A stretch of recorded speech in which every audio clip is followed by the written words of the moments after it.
Beliau ini memang betul-betul kokoh. Iya. Tetapi beliau ini adalah sebenarnya nggak bilang gini. Ada yang namanya Muslim by birth, jadi Muslim sejak lahir, ya kan? Nah, dia ini Muslim convert, ya kan? Jadi revert ya. Dia nggak mau dibilang convert, revert ya. Revert tuh kembali ya. Kalau convert tuh berganti ya.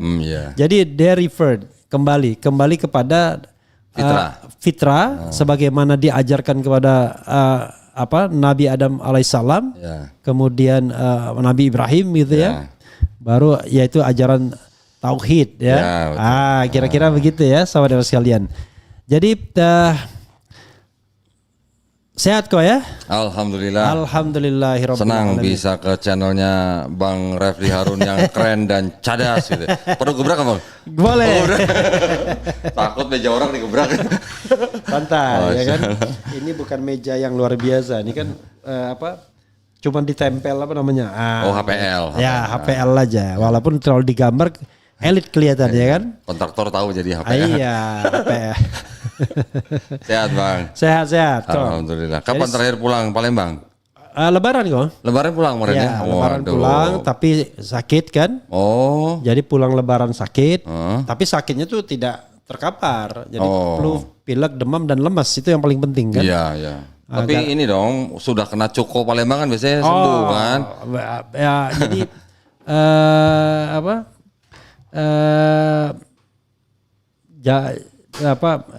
datang ke kota di kotanya Palembang. Iya, jadi bentar. Saya mau ini jalan-jalan ke kota Pantun ini ceritanya nih. Pantun. Saya pikir inget nama kota. Oke. Pantun paling gampang pakai ubur-ubur ikan lele, Bang. Oke, pakai le. Udah cukup itu. Gitu. Iya. Jadi dari Aceh ke Kota Sabang. Cakep. Dari Aceh ke Kota Sabang, cakep. Ya kan? Banyak berjajar toko-toko. Cakep. Oke. Kalau datang ke Kota Palembang, jangan lupa ngirup cuko. Itu cakep. Yang penting ada cukonya, Bang. Ada cukonya. Gara-gara dibilang cukup. Iya. Jadi saudara sekalian ya, saya bukan surprise ya, kagum, takjub ya dengan Kodondi ini ya. Revert tadi ke Islam tahun berapa kok? 2014 Bang. 2014 which is sudah 11 tahun hampir ya. Jalan 11. Nah dalam 11 tahun itu beliau at least sudah mengislamkan ya, memualafkan hampir 300 orang. Saya bilang, waduh luar biasa, saya satu pun tak ada. Kata orang Minang ya, kata orang Melayu, tak ada saya satu pun, luar biasa. Makanya saya mengundang beliau ya, Kodondi. Dan saudara sekalian, kalau ada yang mau berkonsultasi ya, misalnya live by phone, silakan. Ya. Sekarang ini? Ya. Waduh ya boleh. Ya, tetapi pertanyaannya harus seputar agama. Kristologi. Ya, kristologi. Jadi beliau ini sebelumnya seorang Katolik ya? Atau Kristen. Kristen Protestan. Lalu kemudian beliau bahasa dia bukan convert, bukan pindah, tetapi revert kembali. Nah, 2014 kembali. Kemudian disitulah beliau karena beliau paham dari sejarahnya, beliau kemudian kalau dalam Islam itu melakukan syiar gitu ya. Jadi melakukan syiar dan dalam syiar tersebut ya tentu pendekatan yang rasional saja tanpa memaksa. Dalam melakukan kegiatan syiar ini yang memualafkan hampir 300 orang itu, Koko sendirian atau atas nama yayasan? Silakan kok. Atas nama yayasan Bang. Oke, apa yayasannya? Ya, yayasannya sekarang ada 2. Iya. Yang pertama Yayasan Pembina Mualaf At-Tauhid, pusatnya di Surabaya. Kemudian kita bentuk satu lagi yayasan namanya Yayasan Garda Mualaf Indonesia. Di sini. Pusatnya di Jakarta. Di Jakarta. Ya. Tapi pengurusnya sama orangnya. Pengurusnya sama. Terus kok apa tujuan, prinsip dan kemudian barangkali etika dalam menyebarkan agama, berdebat dan lain sebagainya. Silakan. Ya.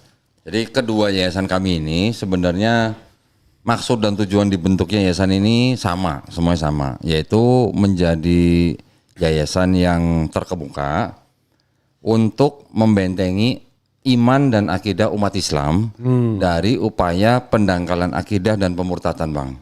Oke, terus. Nah, misinya kita melakukan Ghausal Fikri atau perang pemikiran. Oke. Ya, jadi perang pemikiran yang kami lakukan ini harus dengan cara-cara yang diajarkan dan diperintahkan di dalam Quran. Oke. Yaitu kita tidak boleh menghina saudara-saudara kita yang beda keyakinan.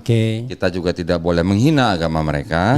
Dan juga kita tidak boleh menghina sesembahan mereka. Ya, karena kalau kita menghina sesembahan mereka, mereka bisa menghina Allah SWT tanpa pengetahuan. Nah, itu adalah pokok-pokok misi kami. Selain daripada tentu saja membantu orang-orang yang mau memeluk Islam dan kita melakukan pembinaan terhadap mereka. Pembinaan yang kami lakukan ini termasuk pembinaan yang cukup totalitas, karena dari mulai misalnya harus sunat, kita sunatkan gratis. Misalnya walaupun sunatnya itu udah pakai parang ya. Kampak. Kita bisa ada opsi mau pakai samurai juga boleh. Silakan. Terus ada juga yang misalnya butuh bantuan hukum, Bang. Nah, cuman kan saya nggak berani telepon Bang Refli kan. Kita ada pengacara juga untuk memberikan bantuan hukum buat mereka yang membutuhkan. Selain itu kita juga memberikan pembinaan ke mereka secara private, Bang. Jadi bukan kita kumpulkan mualafnya, terus setiap minggu kita ajari, bukan. Tetapi dalam seminggu kita kirim guru privat ke rumah masing-masing. 2 kali dalam seminggu. Kalau di Jakarta ini berarti cover areanya kemana? Jabodetabek ya. Dan kota-kota besar yang lain.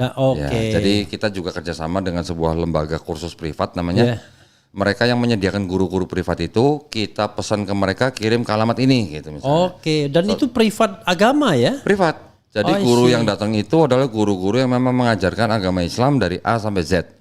Dari mulai niat, wudhu, sholat sampai bisa baca Quran, Bang. Bisa-bisa pintaran mereka daripada saya yang dari lahir Islamnya. Jadi malah bahkan saya kasih program kan 1 orang 3 bulan, Bang. Kalau dalam waktu 3 bulan itu dia baca Qurannya bagus, malah saya terusin. Ayo terus belajar terus. Saya kirim guru terus. Nah, bahkan sudah ada yang sampai 1 orang sampai 8 bulan dia. Kita kirim guru. Nah, jadi kita berharap mereka masuk Islamnya bukan main-main. Nah, jadi mereka bisa menjalankan Islamnya dan juga berdakwah. Kita enggak. Artinya berharap mereka juga mau berdakwah, enggak ya? Berdakwahnya kita ajak tapi dengan cara masing-masing. I know. Itu kan berdakwah kan tidak harus harus di depan 10 orang kan, bisa kan satu one on one kan. Gitu. Berdakwahnya bukan dalam arti berceramah di lapangan, bukan. Tetapi dengan cara menyampaikan. Menyampaikan. Gitu. Jadi kita berharap memang mereka bisa menjalankan Islam dan menjadi Muslim yang kafah gitu, Bang. Nah, yang menarik kok ya, kalau saya lihat video-video Kodondi itu kan sering sekali memperdebatkan dalam tanda kutip. Kan walaupun caranya sopan, kalau Kodondi kan nggak pernah ngotot gitu ya, cuma diperlihatkan saja. Tapi kan materinya tetap pinggir jurang kan. Ya kan? Ya begitulah ya. Ini mohon maaf ini saya tidak bermaksud mempermasalahkan periuk orang ya kan, tapi kan ketika misalnya orang mau memperdebatkan, misalnya gini, saya ada keraguan terhadap sesuatu hal, lalu saya tanya, kok bisa orang, misalnya orang tanya, ngapain tuh ke Mekah nyembah batu misalnya kan begitu, sambil rebut-rebutan, kan kita nggak boleh tersinggung. Tapi di sisi lain sangat mungkin orang tanya, kok Tuhan 3 ya kan, misalnya gitu ya kan. Gimana caranya? Kok Tuhan bisa ada seperti manusia looknya, dan lalu kalau memang dia Tuhan, kenapa nggak langsung gede aja kan? Kok kecil dulu misalnya? Nah, seperti ini kan kita tidak bermaksud menghina, tapi kita bicara tentang sebuah logika, sebuah pengetahuan kan? Nah, selama ini ada masalah nggak? Selama ini, alhamdulillah saya belum pernah menerima atau laporan atau somasi atau bagaimana enggak. Karena apa? Karena kami di yayasan Bang Refli ya, kami memang punya kebijakan selain daripada kita tidak boleh menghina sesembahan dan agama mereka. Kami berketetapan bahwa ketika kita perang pemikiran, kita harus membawa senjata. Senjata itu bisa untuk menyerang, juga bisa untuk mempertahankan. Bertahan. Senjata yang kami maksud adalah senjata apa? Senjata literasi. Buku-buku Buku-buku, barbuk lah gitu Bang. Jadi kita tidak boleh asal ngomong lisan tanpa ada barbuk. Gitu. Kalau kita ngomong lisan, itu mudah sekali dilaporkan. Ya. Tetapi yang kita pertunjukkan kepada mereka, yang kita perlihatkan kepada publik, itu semuanya buku-buku yang bisa dibeli Bang. Bukan buku-buku yang bukan rahasia, bukan buku cetak satu buku itu enggak. Ini buku yang bisa dibeli semua orang. Bukan buku terbitan KPK gitu ya. Ini buku-buku ya, walaupun saya mengumpulkan banyak Bible yang kuno ya Bang ya. Tapi masih bisa dibeli. Buktinya saya banyak juga beli di Kuitang. Market online. Yang di Kuitang juga ada, yang di Pasar Senen ada. Bahkan di toko toko buku bekas yang di Bandung juga beli. Pertanyaannya adalah Kodondi selain bahasa Indonesia, bahasa apa lagi yang bisa memahami teks itu? Ya kalau bahasa Inggris standar lah ya. Standar bahasa Inggris. Bahasa Ibrani saya hanya sedikit-sedikit. Dulu saya berpikir, dan sampai sekarang saya tahu bahwa kalau orang bisa berbahasa Ibrani untuk mempelajari sebuah kitab suci, itu adalah sebuah keuntungan Bang. Ya, itu adalah sebuah keuntungan. Tetapi saya sudah waktu itu pernah ikut belajar, ikut kursus lah bahasa Ibrani. Tetapi ketika saya kursus bahasa Ibrani, saya merasa agak terhambat dengan materi-materi kristologi saya Bang. I see. Karena kalau kita menggunakan hanya bahasa Indonesia untuk riset bahan-bahan kristologi, terutama yang ada di Indonesia, ini menurut saya bahan-bahannya kurang. Ya, maksudnya kurang luas gitu Bang. Tetapi ketika saya mencari bahan-bahan kristologi yang dari luar dengan bahasa Inggris, itu ternyata saya lihat jauh lebih banyak daripada yang kita bisa pelajari di sini. Jadi waktu itu saya belajar bahasa Ibrani ya hanya untuk bisa-bisaan aja lah, bukan menjadi ahli gitu lah. Hanya paling tahu tidak buta ya? Ya, paling tidak buta gitu aja. Sorry, Ibrani itu bahasa yang sekarang dipakai di mana? Di Palestina. Oh, di Palestina pakai. Orang-orang Israel masih menggunakan bahasa Ibrani. Tapi bukan bahasa Israel ya, bukan bahasa semacam bahasa Indonesia ya, bukan semacam. Seperti bahasa Indonesia. Bahasa Israel nasional mereka. Bahasa nasional mereka Ibrani itu. Iya. Ini maksud saya untuk orang-orang Israel yang ya artinya mau di tanah Palestina maupun yang di Amerika atau di Eropa gunakan bahasa Ibrani. Masih terpakai. Jadi dia itu bahasa resmi atau bahasa nasional Israel ya? Iya. Seperti bahasa Arab gitu loh Bang. Berarti kalau kita bicara mengenai berarti Taurat, Injil, Zabur itu bahasa Ibrani aslinya? Taurat, Zabur, bahasa Ibrani aslinya. Kemudian diterjemahkan ke bahasa Yunani. Nah, kalau yang orang Kristen bilang Injil atau kitabnya orang Kristen, aslinya Yunani juga. Tidak ada yang Ibrani kalau yang. Tidak ada yang Ibrani. Kalau yang Taurat, Zabur, aslinya dalam Ibrani, diterjemahkan ke Yunani. Kalau kitabnya orang Kristen yang disebut Injil, aslinya juga Yunani. Nah, kemudian yang tadi dari Taurat itu, yang Yunani digabungkan dengan Bible-nya orang Kristen yang Injil, itulah kitabnya orang Kristen. Jadi agak complicated dulu. Kodondi pernah jelaskan ke sini kan? Kalau yang Taurat Zabur yang punyanya orang Yahudi sampai sekarang juga masih ada Bang. Yang namanya Tanakh tetap dalam bahasa Ibrani. Kalau yang sebenarnya istilah yang tepat itu Injil atau Bible? Gini, kalau orang Kristen kan sebut kitab mereka Injil. Penyebutan Injil itu mereka juga menggunakan bahasa Arab. Asalnya memang dari bahasa Arab, tapi Injil sendiri itu berasal dari bahasa Yunani yang kata itu adalah Evangelion. Apa itu? Evangelion sama Injil itu artinya sama, kabar gembira. Ya.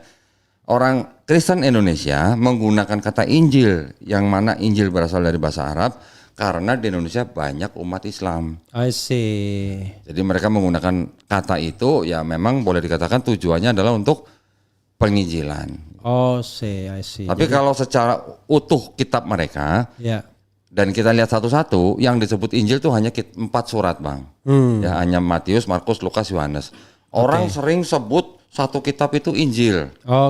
Padahal yang disebut Injil cuma 4, Matius, Markus, Lukas, Yohanes. Matius, Markus, Lukas, Yohanes. Sedangkan sisanya dari Kisah Para Rasul, Roma, Korintus dan sebagainya sampai Wahyu, itu adalah secara tradisi bukan disebut Injil. Tapi itu adalah surat-surat dari rasul dan murid-murid gitu. I see. Nah, Matius, Markus, Lukas sama Yohanes ini itu pastinya orang kan? Itu adalah nama-nama orang yang diatribusikan kepada surat itu. Iya. Tapi mereka hidup satu zaman dengan Yesus enggak? Kalau setara tradisi yang disebut dengan Matius itu yang disebut pemungut cukai. Ya. Kemudian yang Markus ini dianggap sebagai muridnya Petrus. Ya. Yang Lukas disebut tabibnya Paulus. Ya. Yang Yohanes disebut anaknya Zebedius. Yohanes ini adalah murid Yesus. Ya. Ini hidup sejaman. Oh, 4 orang ini sezaman dengan Yesus. Sejaman. Okay. Ya kurang lebih dalam satu abad yang sama lah gitu. Tetapi nama surat-surat itu yang 4 tadi itu sebenarnya bukan orang yang bernama Matius, Markus, Lukas, Yohanes yang menulis. Oke, tapi yang orang lain. Ya. Yang menulis siapa? Yang menulis anonim. Oh, tidak diketahui siapa. I see. Dan tapi menggunakan nama mereka. Enggak juga. Penulis tidak menggunakan nama itu. Ya, tapi jadi awal mereka menulis tidak ada disebut saya bernama Matius gitu ya. Terus surat dia juga tidak disebut surat Matius. Tetapi di abad kedua, 4 surat ini terpilih dari surat-surat lain yang banyak. I see. Setelah dipilih oleh Bapak Gereja disebut sebagai ini surat Matius, ini surat Markus, ini surat Lukas dan Yohanes. Dan bisa jadi mereka crossing ya, bisa mengatur materi yang sama ya. Nah, awalnya ketika dipilih, yang ditulis pertama itu kan sebenarnya Markus. Yang Matius dan Lukas ini menyadur dari Markus. Karena menyadur, jadi kan ceritanya banyak sama. 80% di Matius itu dari Markus, 60% di Lukas itu juga dari Markus. Karena ceritanya sama, ketiga buku ini atau gospel ini disebut sebagai sinoptik. Karena banyak ceritanya sama karena menyadur. Yang Yohanes ditulis belakangan, dia beda sendiri gaya bahasanya. Nah, 4 gospel ini, saya sebutnya gospel bukan Injil. 4 gospel ini diberi nama oleh bapak-bapak gereja di abad kedua. Yang pertama kali memberi namanya Santo Papias tahun 130 Masehi. Dia memberi nama Matius dan Markus. Yang kedua namanya Santo Irenaeus tahun 180 Masehi memberi 4 nama ini, Matius, Markus, Lukas, Yohanes gitu. Dan itulah ibaratnya yang merupakan inti dari Bible atau Injil itu ya? Ya, 4 surat ini yang ada di dalam kitabnya orang Kristen, ini adalah 4 kitab yang menceritakan dari Yesus lahir sampai dia disalib, bangkit hari ketiga, terus kemudian diangkat. Kalau kita bicara tebalnya, itu masing-masing berapa ayat atau berapa surat? Lumayan, satu gospel ini, satu Matius misalnya, ada yang dia sampai 28 pasal, ayatnya pun banyak. Markus 16 pasal, Lukas saya lupa berapa pasal, Yohanes sampai 22 atau 24 gitu. Kalau 4 itu digabungkan setebal Al-Quran nggak? Enggak. Enggak, tipis ya? Paling segini, tipis gini. I see. Jadi yang lainnya tuh tambahan-tambahan ya? Ya, sisanya ada surat-surat Paulus, ada surat-surat yang disebut dengan rasul-rasul, kayak Petrus, Yakobus dan sebagainya. Kalau yang saya tahu ya, kalau kita lihat Michael Hart misalnya, kan dia menyebut ya selain Rasulullah, kemudian Isa Al-Masih, kemudian ada Umar bin Khattab di situ, ada Isaac Newton gitu ya. Kalau nggak salah Paulus masuk juga 10 besar kalau nggak salah, sebagai tokoh yang berpengaruh. Nah, Paulus ini siapa? Nah, Paulus ini sebenarnya dia hidup sejaman dengan Yesus, tetapi dia tidak pernah ketemu face to face muka. Dia umurnya beda 4 tahun. Ayahnya dia lebih muda dia. Saya lupa lebih muda atau lebih tua, sepertinya lebih muda. Ayahnya dia adalah seorang dari bangsa Israel, suku Benyamin, tapi ibunya dari Yunani, Tarsus Yunani.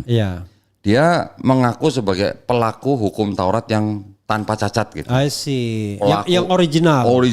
Jadi dia pernah belajar dengan Gamaliel, guru guru Taurat gitulah. Dia jadi untuk mengingatkan Taurat itu kitab yang diberikan kepada Nabi Musa ya. Untuk Bani Israel Bani Israel. Nah, Paulus ini adalah dia pernah menjadi warga negara Romawi.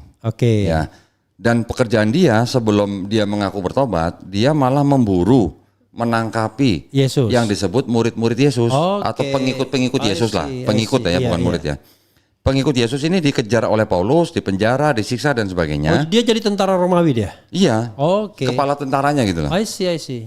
Kemudian pada suatu ketika kayaknya ada di film Ben-Hur itu ya, enggak. Kalau yang di Ben-Hur, ya? Ben-Hur pernah ketemu Yesus sebagai tukang kayu, lagi nyerut kayu. Iya, oke. Teruskan. Sama lagi disalib. Ya. Kalau yang Paulus, pada suatu kesempatan dia sedang mengejar beberapa pengikut Yesus ke kota Damsyik. Iya. Lewat padang gurun. Damsyik di mana sekarang? Damsyik itu sekarang di mana ya? Di Palestina, salah dikit namanya? Palestina itu di ujung agak selatan. Tapi dia agak di atas gitulah. Yeah. Ketika dia sedang mengejar ke sana lewat padang gurun, dia mengaku melihat cahaya, mendengar suara. Yeah. Suaranya menurut dia bunyinya, Saul, Saul, mengapa engkau menganiaya aku?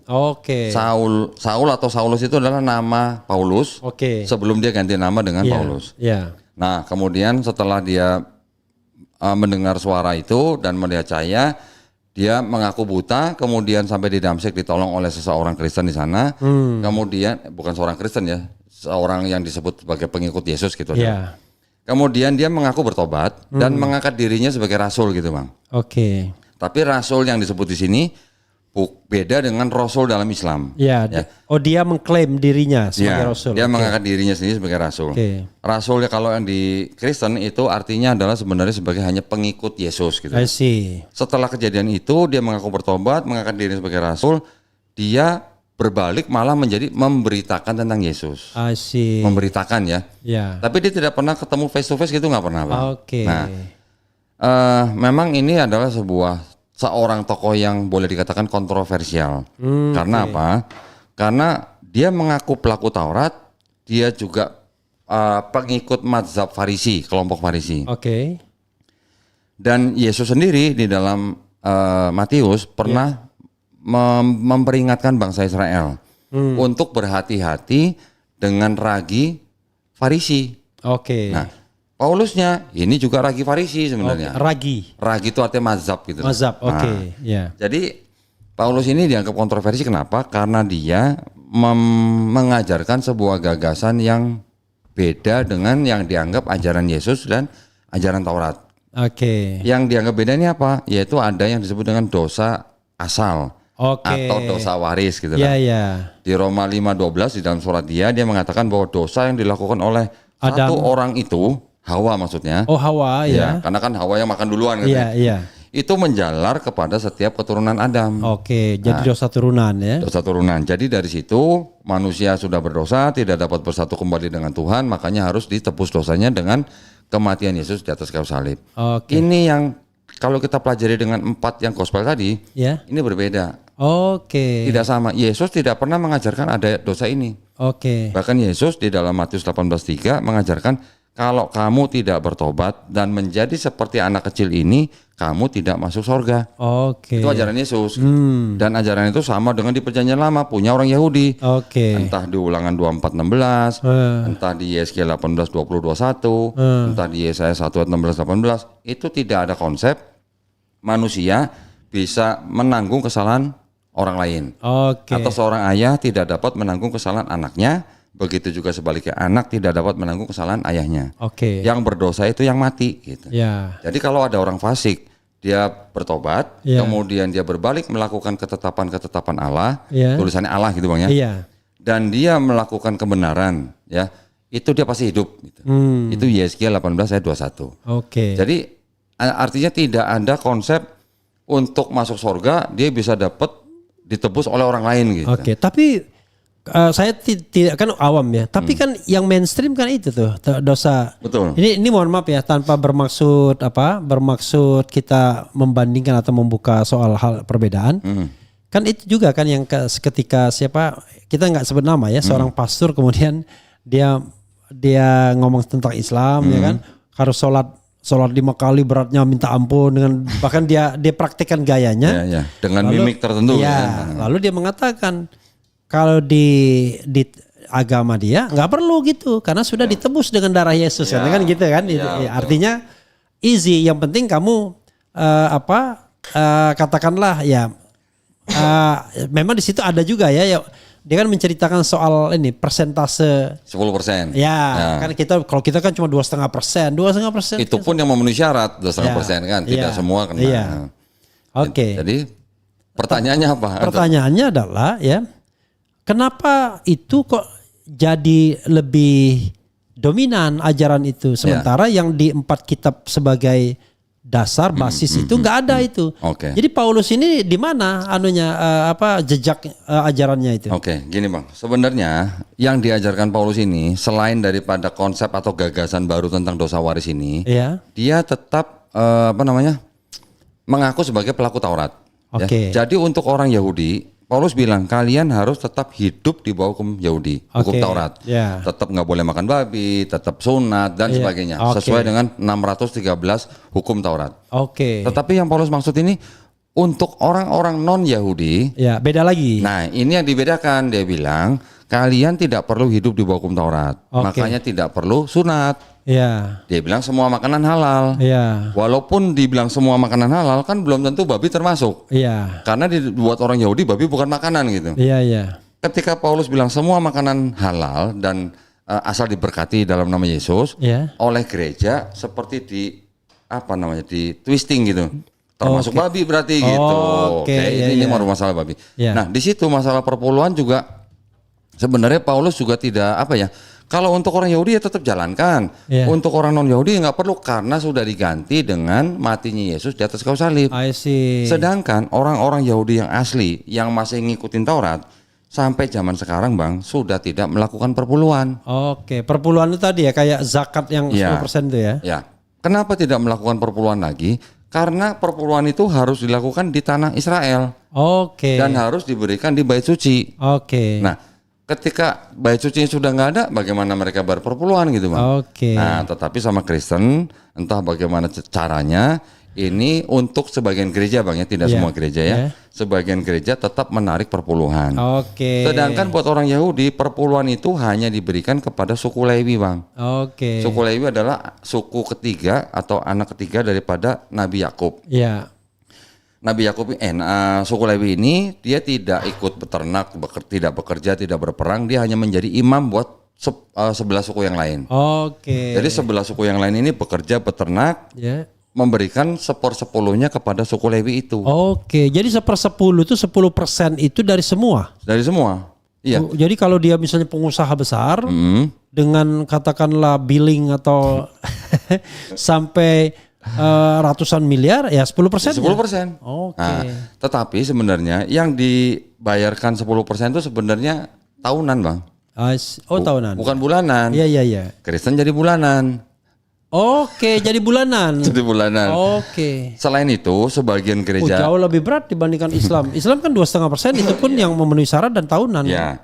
Selain perpuluhan ada lagi nanti yang disebut dengan buah sulung Bang.